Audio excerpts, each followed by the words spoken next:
Harvester, gulba kayo.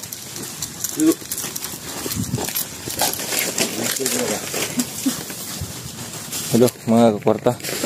Nay nangutan sa kuha kung unsa daw ang nindot nga abono sa saging. Ay, simple lang gid kayo. Ang para sa kuha para kang one pin juga kita kung unsa pinakanindot nga abono sa tuong saging.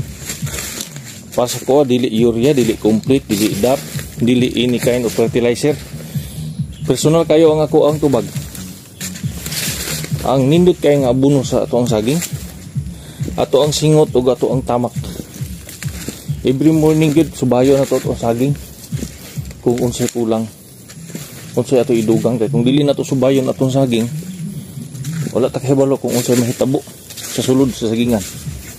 Mo na nga pasinguti gid, tamake gid ang imong sagingan para makita nimo kung unsay imong kinahanglan kulang. Dili importante ang abono nga atong istoryahan kung dili ka nang imong makitaan dito sulod sa sagingan.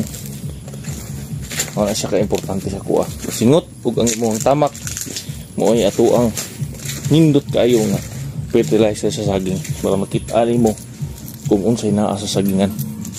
Maayo pa ba nagpipurma, maayo ba nagdili, mahurot na ba na sa panama, o problema na ba na kayo, masig na puro na punaon. Nya tingala kang wala ka herbisunon kay puros punaon, pero di na ding hilanga ang imong sagingan. Kana lang mga kwarta.